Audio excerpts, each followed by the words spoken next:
Since 1934, Iowa's farmers have turned to the Iowa Farm Bureau spokesman as their trusted news source. Now, the Spokesman Speaks. Listen in and hear from leading experts on topics important to farmers and agriculture. Now, here's your host. Welcome to our January 2nd edition of the Spokesman Speaks podcast. I'm Andrew Wheeler, and we're starting off the new year with a number of topics that farmers will be eyeing in 2023, from transportation disruptions and trade to soil fertility and optimal fertilizer use. First, we'll bring on American Farm Bureau economist Danny Munch to offer his thoughts on recent rail and shipping disruptions, the current trade landscape, and upcoming farm bill discussions. Then we'll turn to Dr. Marshall McDaniel, an Iowa State University researcher who specializes in soil health and fertility and who's studying ways for farmers to use their fertilizer optimally. We'll start with economist Danny Munch, who traveled from D.C. to Des Moines for Iowa Farm Bureau's annual meeting last month. That's where he caught up with spokesman editor Tom Block. We're here talking with Danny Munch, American Farm Bureau Federation economist. Danny, there's been a lot of issues out there affecting farmers from an economic standpoint. One of the big ones in the past year has been transportation. We started off a year ago with some port congestion. We rolled into the summer, low levels on the river, and then this fall has been a rail strike. What's the current status of various transportation issues, and how are they affecting farmers? Yeah, so I guess just to take a step back real quick, when COVID-19 initially hit, you had this massive shutdown of a lot of different institutions. You had massive layoffs at all your different providers of transportation, your railways, your different barge companies. So it's taken companies a long time to kind of bounce back from that. At the same time, from an economics perspective, you had a lot of consumers start to purchase a lot more things online from e-commerce. That puts a lot more pressure on ocean barges and the container network. And slowly but surely, you've seen some of the, your more service-oriented economics come back. So your restaurants, people are going back out, and that's sort of almost pre-level pandemic times. Now, right now, a lot of the major barriers that still remain for your transportation networks, especially when it comes to railways, is labor. So some of your Class 1 railways, like Union Pacific and BNSF, they're still trying to catch up to their pre-pandemic labor rates. They've seen some up and downs as they've tried to kind of get more people in line, but until they're able to achieve those levels, you're going to still see service issues that farmers and ranchers face.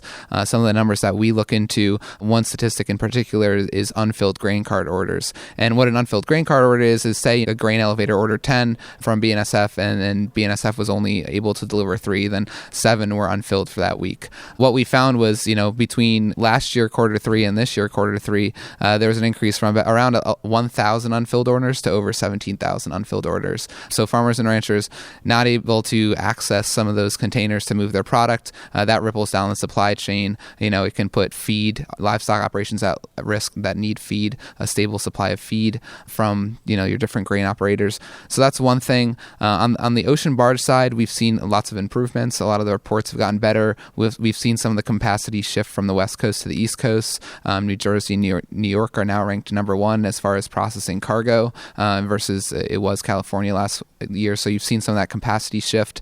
Where we continue to see issues now is on the inland barge network. Many of you may be aware of, the low Mississippi levels related to drought conditions across that region. The whole Mississippi sort of Delta region, all those different fields, that different drainage region of the country, not experiencing a lot of rainfall. So barges are unable to sort of navigate effectively. And with that, you've had, companies have had to cut down the number of barges that they can pull and limit the amount of draft. So how far the barges can kind of sink into the water. That limits the amount of volume that you can move on the river. So with that, you sort of have more demand for a fewer number of barges that are moving less capacity. That shoots the rates up that farmers and ranchers have to pay in order to move grain on that network. When we think about this region and sort of the broader picture of U.S. transportation, about 95%, 94% of corn and soybeans end up in Louisiana via barge. That's all on the Mississippi River. So, when we think about the implications to our exports, any sort of slowdown, continued impacts of sort of low water levels can be very detrimental to a lot of the farmers in the region. This started happening peak of harvest, so farmers were looking for places to store and dry out their goods. If, barges are unable to be accessed, they're not going to get there on time. You could have spoilage concerns. So we continue to analyze this, but barges on that front is more of a weather-related issue, and on the rail front, it's more of a labor-related issue. And being here in Iowa, we're obviously a big producer. A lot of the things we grow here, corn, soybeans, go down that river, as you said, go to Louisiana and go to the world market. We've been through a year here with some inflationary concerns, a strong dollar. What's the current trade situation? Yeah, so there's sorts of all different factors at play when it looks at trade. I mean, you still have the sort of uncertainty surrounding the Ukraine-Russian conflict. It's sort of stammered on. Russia hasn't succeeded as far as people thought they were going to succeed, but you are about to enter winter out in Ukraine. So Russia's done a good job at sort of, handicapping Ukraine when it comes to having access to energy, electricity. A Ukraine that's been able to keep up with some of their wheat exports is not likely going to be able to do that next year if winter has an impact on Ukraine, as some of these international experts have said so. So looking at that closely, when we look at China, for instance, there's a lot going on there right now. Very recently, China just started opening up their country again in light of protests against their leader. They've added more flexibility related to COVID-19. And what that does is it means that folks are going to be going out more again and likely buying more food out. China's pork industry has sort of, in the light of those restrictions, declined. But when we see that pick up again, maybe as things open, that's going to put more pressure on us, possibly soybeans and pork. We know how important Iowa is for the pork markets. Pork's kind of been out in the open as far as, all right, what's going to happen with it. If we see China pick up in the way that their market opens back up again, I think pork prices will look pretty good going into the next year. But again, dependent on how far and how fast China goes with those, how flexible they're going to be. Weather conditions around the world continue to impact crop production. So continuing to track South America and Australia and how well their production is going. The situation around trade remains guarded. There's a lot of different situations in a lot of different areas that are going to have an extreme impact on what farmers and ranchers are going to feel here. And as always, there could be new tariffs or new things that pop up around the world that impact farmers and ranchers. And you mentioned South America is a big competitor. What's the preference there with China sourcing more from South America or sourcing more from the United States? Yeah, usually it comes down to cost for China. They're looking for ways to, save money. So in U.S., you've had high commodity prices across the board. That makes the U.S. look a little bit not as competitive. If you also look at the dollar's been strong. This past year has been the first time that the dollar surpassed the euro in a long time. So that makes it even more difficult for U.S. to compete on the global market. So when we're looking at, some of our competitors, if the South America is able to keep up with their production, which originally they were looking at some drought conditions, as we were experiencing out west. But if they're able to kind of keep that production high with those lower production costs than we have and not as high inflationary pressures as far as, dollar parity and things of that nature, then China's going to more likely purchase from them. We also don't have that China phase 1 deal, phase 2 in place anymore. So, it's really up in the air whether China continues to use us as a supplier versus some of our competitors. Another issue that the American Farm Bureau has been involved in is dairy policy. And there was recently, earlier this fall, sort of dairy summit. Tell me what's going on with that and the resolutions and some solutions maybe that came out of that meeting. Right. So to kind of step backward a bit, American Farm Bureau Federation has a dairy working group made up of 12 farmers from across the country.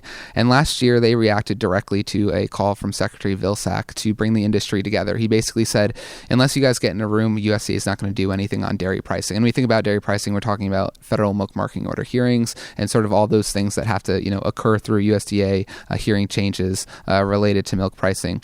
So our dairy working group responded directly to Vilsack and said, hey, we want to do that. We want AFBF to lead a industry-wide meeting that brings together processors, co-ops, USDA officials, and farmers, especially across the country, and discuss these issues. So it was a 4 half-day segments event. We had different topics going into all the different sort of pricing, your make allowances, your yield factors, your class 1 formula change, all those sorts of things important to milk markets at this time. And what we were really trying to do is come up with consensus items. So we had 23 tables of about 8 individual virtual attendees, and we gave them discussion questions and said, hey, we want you to come up with consensus items on some of these things. We made sure that there was diversity at each table so that there was a variety of perspectives, and we came out with much stronger consensus than we originally thought we would, just given the history of the dairy markets and people not always being willing to get in the room. They did here. So we have a number of consensus items coming out of that meeting. First and foremost, the Class 1 mover. The dairy industry widely supports going back to the higher of in the 2018 Farm Bill. We switched from the higher of between the Class 3 and Class 4 price, and we went to the average of plus 74 cents. That during COVID-19 resulted in widespread negative producer price differentials and a loss of about $700 million in that pool. So that was kind of the main priority item. Modified block voting was widely supported by our members. Simplification of milk checks, having mandatory surveying of processors when it comes to any updates to make allowances. That was talked about. Increasing and updating Class 1 differentials to make sure Class 1 market is supportive. That was also a consensus item. So these are all going to be put together and put out in one of our reports that we'll be releasing publicly in a couple of weeks to kind of report upon, the consensus items out of that conference, as well as the Farm Bill related dairy consensus items that our working group has to put together, which talks about things related to dairy margin coverage and some of the nutrition programs that we've looked into.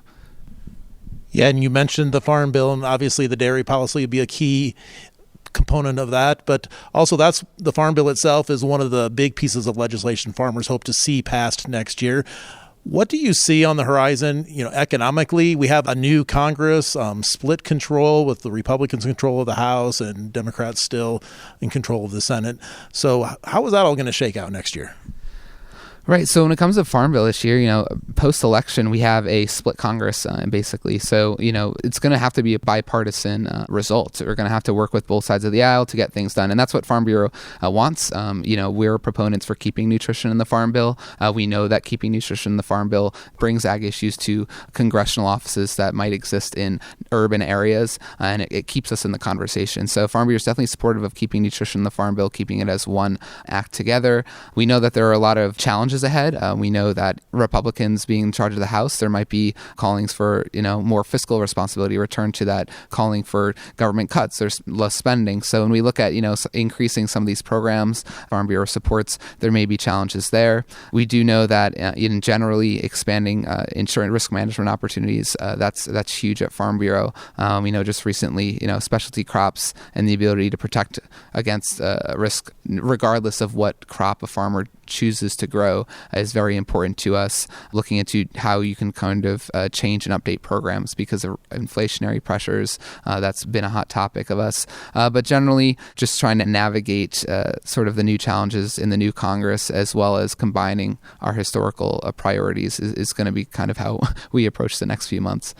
And if our members want more information on any of these topics, I know AFBF has created a site, the Market Intel. Tell us a little bit about what you guys do on the Market Intel site and how people can access that. Right. So at American Farm Bureau Federation, we have a team of 5 economists. Each one of our economists has their own portfolio of issues that they specialize in. And our Market Intel website page is sort of where we report on different issues and provide snapshot easy to digest articles on major market issues or, policies that are going through and how they're going to impact farmers and ranchers. So you can hop on there, fb.org/market intel. And we have a range of articles on numerous topics, including many of the ones I've covered today: transportation, the barges on the Mississippi River, dairy, any of the Farm Bill overview stuff. We have articles on all of those features, and they really provide easy to understand charts for any sort of audience out there. They're free. We do them for our members. So we really hope our members have access to those educational tools. And they're also widespread across the Hill. So they're a very useful tool that we use to communicate what issues farmers and ranchers are facing to officials that read them. Never a dull moment when it comes to national policy.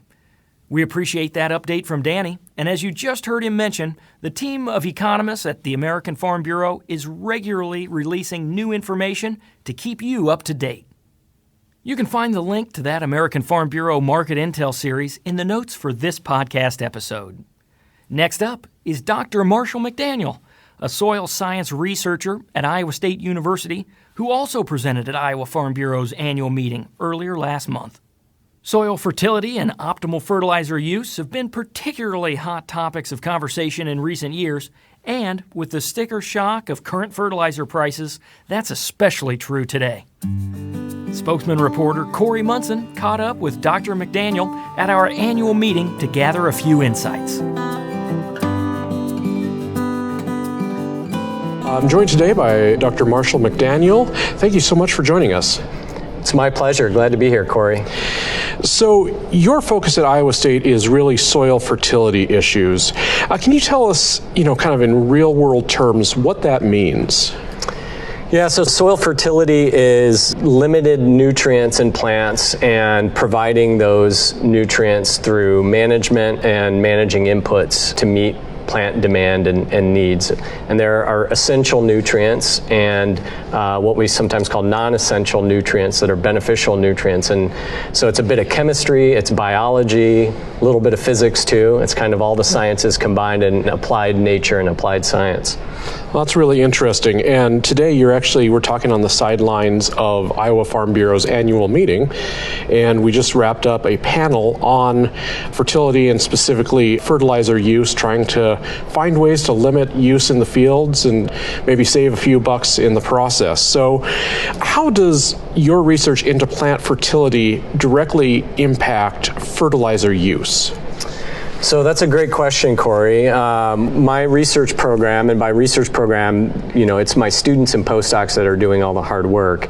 And we have some small plot work that's very kind of basic fundamental science, looking at how we can change or manage plant uptake of nutrients, manage for more efficient use of plant nutrient uptake or fertility.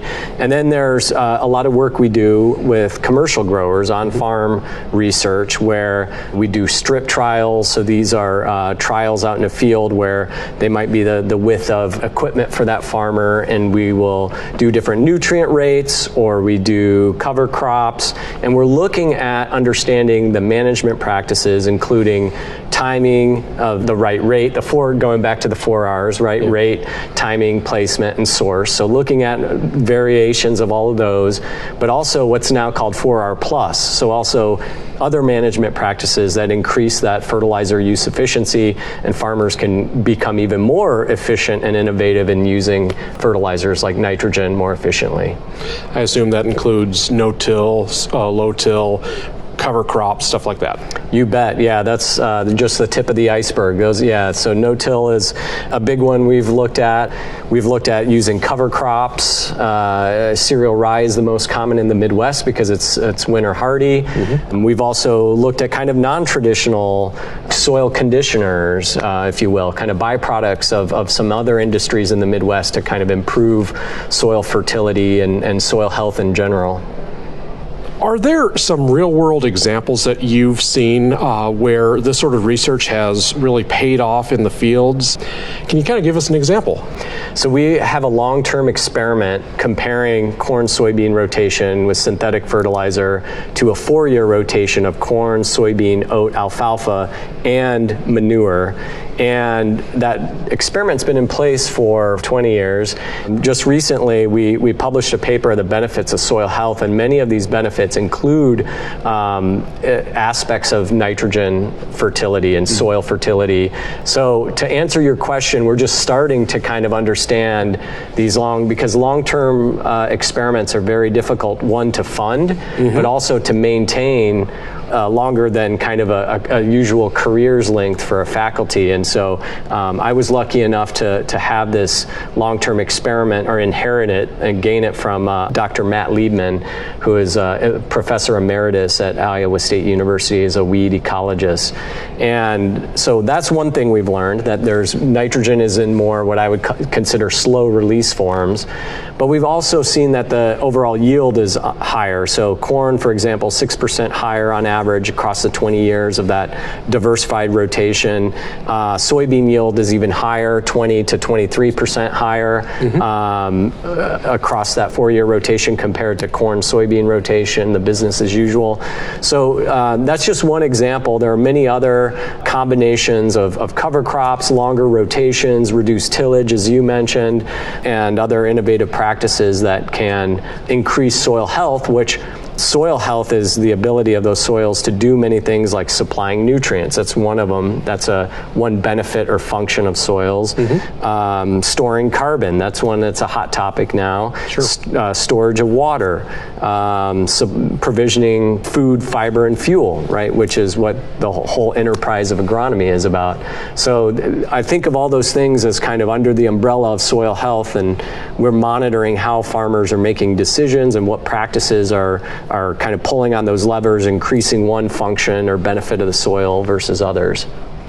So it sounds like you get a good balance of your research plots and university studies, but then also going out and working with Iowa farmers, applying it to their fields, and kind of seeing how it works in, once again, real world situations. You bet. What's the advantage of having those farmer relationships? Like, how does that benefit your research? I'd say the benefit is mutual, and I learn a lot from the producers we work with, a lot about farmer decisions, management practices they're interested in, and that input and feedback we've actually used to formulate new research questions, or we might partner with them on a grant. And I work with an organization called Practical Farmers of Iowa. A lot of their farmers are kind of the cream of the crop, so to speak. They're already at the cutting edge of like some of these innovative conservation practices, and so we work a lot with them with some of these field trials, looking at certain conservation practices or nutrient management techniques that are maybe not in the norm or the average farmer would do. How does current events weigh into your work? And an example of that is Iowa's gone through about 3 years of a drought cycle right now. And so do you guys adjust what you're looking at based on what's happening right now? Is it more, you talked about the 20-year research program, so more long-term, more immediate, kind of how's that work for you guys?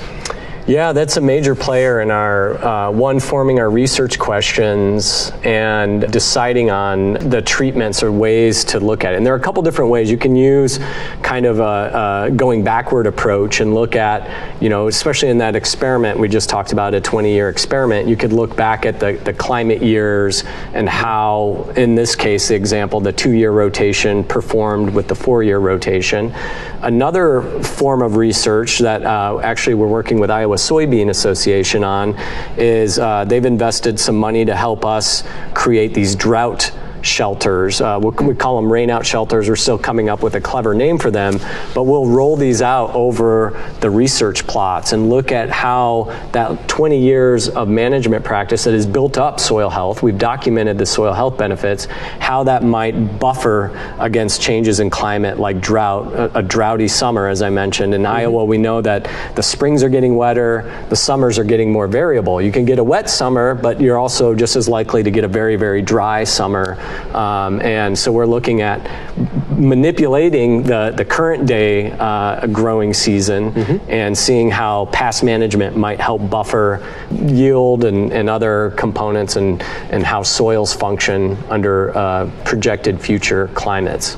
So is there a single practice that's available today within this kind of research focus that you would say, if you had your way, every farmer in Iowa would go ahead and apply it next spring or start using it right now on their farm? Oh, geez, that's a tough one. I mean, the most common is probably no-till, the one that's already most commonly adopted. So that might be, or at least a reduced tillage. Strip till, there was a study that came out of Iowa State, one of my colleagues. He showed that at 7 sites around Iowa, strip till had the same benefits as no tillage did. So interesting. Yeah, and I'm happy to provide you with that information if you'd like. But the reducing tillage would be a good start, at least for kind of building soil health. The other one I'd recommend is cover crops like cereal rye. Consider trying out a cover crop. There are a lot of cost share programs now available through Practical Farmers of Iowa and other organizations. Sorry, I know you asked me for one. This is fantastic. Keep going. Another one, and just because we've done some recent research on it lately, and some of my colleagues, not in just at Iowa State, not in the agronomy department, but other departments, I've been working with Dr. Lisa Schulte-Moore on prairie strips. So the idea being taking 10% of a field out of production and planting a perennial diverse a mix of native prairie species. And there are a lot of farmers that are doing this in Iowa, but also other states, because they've seen the benefits in reduced runoff, reduced erosion, and so more of their fertilizer and soil stays in the field, even though they've taken 10% out of production, but they can get payments for the carbon that might be accruing under that prairie strip. And there are also other kind of benefits, like benefits to wildlife. Some growers are actually having bee boxes, so they'll have beekeepers come in and can collect honey from these prairie strips too. So that's kind of a new innovative one too. What I'm kind of starting to see is you're painting a picture of a whole field approach. So not only are you trying to get the soil itself to be healthier, more productive, but then you also want it to stay put and to be able to respond when there's a heavy rain situation or when there's equipment driving across it. So would you agree that this is just kind of a whole field approach? You bet, and I'm glad you brought that up. Like having the soil stay in one place, and there'll be some erosion no matter what practice you're using, but minimizing erosion is probably the first priority if you're talking about soil health. Because how can you build a healthy soil if it's eroding off the field or into a gully, right? Thanks, Dr. McDaniel. You know, one of my key takeaways from that conversation was the list of practices Dr. McDaniel recommended to support soil health. Things like no-till, reduced tillage, and cover crops. These are practices that many Iowa farmers have been using for years, and in some cases for decades now. And we continue to see more and more acres dedicated to these practices year after year. These practices, and many others, are a tribute to farmers' commitment to the environment. And, as you just heard, they're also an investment in the land. They'll support this generation's farmers and the next. That's all for this episode of the Spokesman Speaks podcast. We hope you found it useful and that you'll join us for our next one on January 16th. Thank you for doing the work that inspires everything we do here at the Iowa Farm Bureau. And thanks for listening to the Spokesman Speaks. Thank you for listening to the Spokesman Speaks, a podcast by Iowa Farm Bureau. Check out more podcast episodes at iowafarmbureau.com/podcast. You can also find and subscribe to the Spokesman Speaks podcast in the Apple Podcasts app, Google Podcasts, Spotify, iHeartRadio, and other popular podcast apps. We appreciate your ratings and reviews, and we welcome you to email us your feedback at podcast@ifbf.org.